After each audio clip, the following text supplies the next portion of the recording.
तो यहाँ पे ये कैसा नंबर है? पॉजिटिव रैशनल नंबर है। This is negative rational number, this is positive. ऊपर और नीचे दोनों जगह नेगेटिव हो तो भी पॉजिटिव माना जाएगा, ठीक है। ये हमने कल की क्लास में पढ़ा था। अभी हम आज का सीखने वाले हैं, आज हम नई चीज़ सीखने वाले हैं। हम सीखने वाले हैं कि नंबर लाइन पे रैशनल नंबर्स को कैसे रिप्रेजेंट करेंगे, ठीक है। तो representing rational number on a number line, representing rational numbers on a number line. आपने देखा होगा बेटा, आप नंबर लाइन सबको याद है? On a number line rational numbers तो सबको याद है। सॉरी, नंबर लाइन तो सबको याद है। नंबर लाइन ऐसे बनती है, बीच में क्या होता है? जीरो। राइट हैंड साइड पे पॉजिटिव नंबर, और लेफ्ट हैंड साइड इसको थोड़ा सा सीधा कर देता है लाइन को, -2 ठीक है। अब हमने इस नंबर लाइन पे होल नंबर्स को बनाना सीखा, नेचुरल नंबर्स को बनाना सीखा। ये नेचुरल नंबर्स है सारे, ये सारे होल नंबर्स हैं, और ये सारे इंटीजर्स हैं। हमने सारे तरह के नंबर्स को देखा, इवन हमने फ्रैक्शंस को भी नंबर लाइन पे बनाना देखा था। तो अब हम देखेंगे कि क्या हम रैशनल नंबर्स को नंबर लाइन पे बना सकते हैं क्या।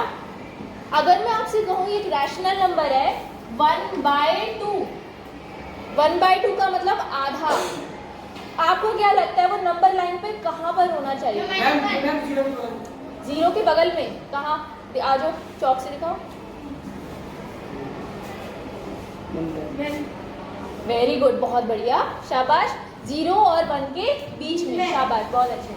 तो इसी तरीके से मैं पूछती हूँ किसी और बच्चे से, आपको क्या लगता है 5/2 कहाँ पर होगा? 5/2 जो नंबर है, 5/2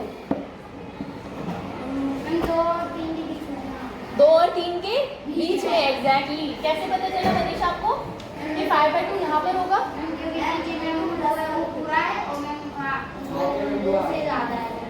क्या आधा है? 3 और 2 का जोड़ 5 होता है, और उसका आधा है, तो ये नंबर 5/2, तो वो इसके बीच में आएगा। बहुत अच्छी ट्रिक लगाई है तो इन्होंने। इसका मतलब 3/2 कहाँ होना चाहिए? 1 और 2 के बीच में। ये तो बहुत अच्छी ट्रिक है मनीष की, है ना। Very good. ये तो बहुत ही अच्छी चीज़ तुमने बताई है। अच्छा, और अगर हमें सपोज -1/2 देखना हो तो कहाँ पे? 0 और -1 के बीच में, ठीक है, यानी यहाँ पर। अच्छा, अगर हमें सपोज इसको थोड़ा और बढ़ा देते हैं नंबर लाइन को, यहाँ पे ले लेते हैं -4, और लास्ट में ले लेते हैं -5। इधर भी थोड़ा सा और बढ़ा देते हैं नंबर लाइन को, क्योंकि एक लाइन है तो इसमें जितना मर्जी एक्सटेंड कर सकते हैं ना। तो अगर सपोज मुझे लिखना है, एक नंबर मैं ढूंढ रही हूँ, सपोज 9/2, आपको क्या लगता है 9/2 कहाँ पर है? ये देखो, ये मनीष की ट्रिक तो भाई सबको समझ में आ गई है और सबको पता चल गया। ये तो बहुत ही अच्छी बात पता चली हमें, ठीक है।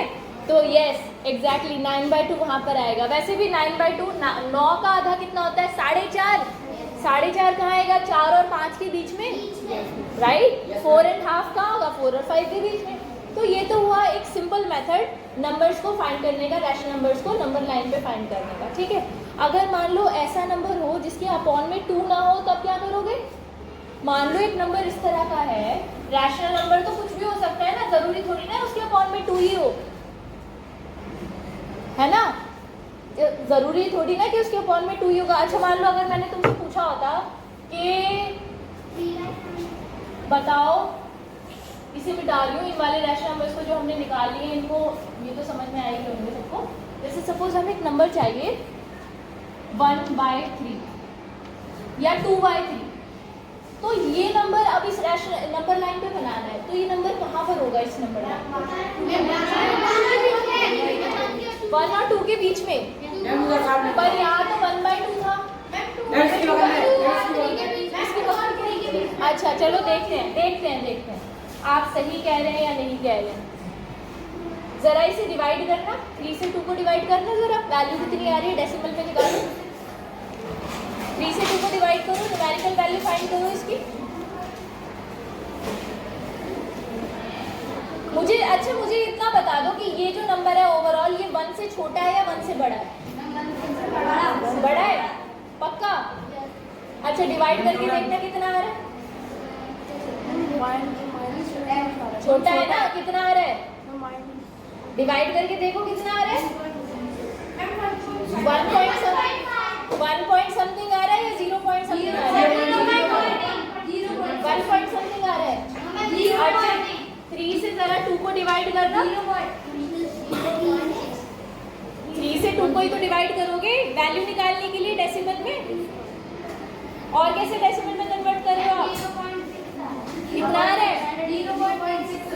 0.6 के आसपास, यानी ये नंबर 1 से छोटा है। अब आपको कॉमन सेंस की बात बताती हूँ समझने की। जब भी हमारे नंबर्स कुछ इस तरीके के हों कि न्यूमरेटर डिनोमिनेटर से छोटा हो तो वो नंबर्स हमेशा 1 से छोटे होते हैं। क्योंकि 1 कब आएगा? जब ऊपर 3 होगा और नीचे भी 3 होगा, तब आएगा ना 1। बात आ रही है सृष्टि समझ में? 1 तब आएगा जब ऊपर भी 3 और नीचे भी 1 हो, ये 1 के बराबर होगा। तो जब 3/3 1 है तो 2/3 तो इससे छोटा है ना 3/3 से, यानी ये 1 से छोटा होगा नंबर। क्लियर हुआ? समझ में आ गया? तो 3/3 इज लेस देन 1।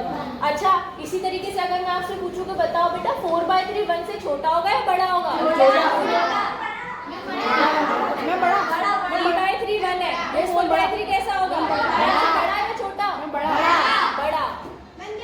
3/3 1 है तो 4/3 1 से बड़ा होगा ना, बढ़ रहा है ना नंबर यहाँ पे, फ्रैक्शन। बोलो समझ में आया? क्लियर है? तो अगर ऊपर वाला न्यूमरेटर डिनोमिनेटर से छोटा हो तो नंबर 1 से छोटा होता है। अगर ऊपर वाला न्यूमरेटर अगर डिनोमिनेटर से बड़ा हो तो ऑब्वियसली फ्रैक्शन जो होगा या रैशनल नंबर जो होगा वो नंबर जो होगा ओवरऑल वो 1 से बड़ा हो। समझ में आ गया? कोई भी नंबर ले लो ऐसे, जैसे एग्जांपल में पूछती हूँ, अब बताना 1 से बड़ा होगा या छोटा होगा। सपोज 5/7 है, 1 से बड़ा या छोटा? छोटा। ठीक है। अच्छा, अब मुझे बताना जरा ये जो नंबर है ये क्या होगा? 1। ठीक है। अच्छा, अब मुझे बताना जरा जैसे अगर मान लो मैंने नंबर ले लिया ये 1 से बड़ा है, आ रहा है ना समझ में? बता सकते हो? अब रैंडमली कोई नंबर पूछते हो, चलो 23/35, ये बताओ। छोटे वाले बच्चे जो छोटा कह रहे हैं 1 से छोटा है वो हाथ ऊपर खड़ा करें सारे। वेरी गुड, सबको सही आंसर मालूम है, यानी कि यस ये 1 से छोटा नंबर है क्योंकि न्यूमरेटर छोटा है और डिनोमिनेटर बड़ा है। आगे समझ में? ठीक है। आप इसे ऐसे भी कर सकते हो, जब 35 की 1 से मल्टीप्लाई करोगे ना, क्रॉस मल्टीप्लाई करोगे तो ये ऐसे आएगा, जो बिल्कुल करेक्ट है। 35 बड़ा है, 23 आ रहा है ना समझ में? ठीक है। अच्छा, अब देखिए ये बेसिक अंडरस्टैंडिंग तो मैंने आपकी बना दी। अब हमें नंबर ढूंढना था नंबर लाइन पे 2/3। हमें ये पता है कि 2/3 ना 1 से छोटा नंबर है, यानी और 0 से बड़ा है, और 0 से बड़ा है, यानी ये 0 और 1 के बीच में आ रहा है। 0 से बड़ा है और 1 से छोटा है ना? तो 0 और 1 के बीच में कहीं लाई करेगा। बात आ गई समझ में? अब हम क्या करेंगे? क्लियर है ना? सबको आ रहा है समझ में? 100%। अब हम क्या करेंगे? 1 यहाँ और यहाँ इसके बीच में हमें नंबर मिलेगा, पर एग्जैक्टली कहाँ पर मिलेगा वो देख लेते हैं। 1 को हम लिख सकते हैं 3/3 और 0 को हम लिख सकते हैं 0/3। बोलो, इस चीज में डाउट है कि किसी को? 1 को हम लिख सकते हैं 3/3 क्योंकि मैंने ऐसा, मैं इसके बीच में जितने भी अपॉन 3 वाले रैशनल नंबर्स हैं वो सब निकालना चाहती हूँ। तो शुरुआत कर रही हूँ 0 से। 0 को मैंने लिखा, ये अपॉन में जो डिनोमिनेटर है ना 3, उसके हिसाब से नंबर्स को चेंज करेंगे। तो 0 को किस नंबर में, मतलब ऊपर न्यूमरेटर क्या रखें कि इस पूरे रैशनल नंबर की वैल्यू 0 हो जाए, तो यहाँ पे क्या रखना पड़ेगा? 0। अच्छा, 1 के बराबर में ऊपर न्यूमरेटर क्या रखें? 3। नीचे तो डिनोमिनेटर 3 रखना है, ऊपर क्या रखेंगे? 1 तो 3। तो 1 की वैल्यू आ गई 3/3 और 0 की वैल्यू आ गई 0/3। अगर इसी तरीके से सपोज मुझे 2 को भी कन्वर्ट करना होता तो 2 को नीचे 3 लिखा, नीचे डिनोमिनेटर में 3 ही चाहिए, तो ऊपर न्यूमरेटर क्या रखते? क्या रखते? इन दोनों की मल्टीप्लाई कर दो, 2 3 आ जाएगा। 2 = 6/3 आ रहा है समझ में कन्वर्ट करना। ऐसे ही अगर मान लो हमें 3, मैं पूछती कि 3 को कन्वर्ट करो इस ऐसे रैशनल नंबर में जिसका डिनोमिनेटर 3 है, तो क्या आएगा? 4 को कन्वर्ट करो, वेरी गुड, शाबाश, मतलब आ गया ना समझ में आपको? अच्छा, अगर मैं कहती कि -1 को कन्वर्ट करो तो ऊपर क्या आना चाहिए था?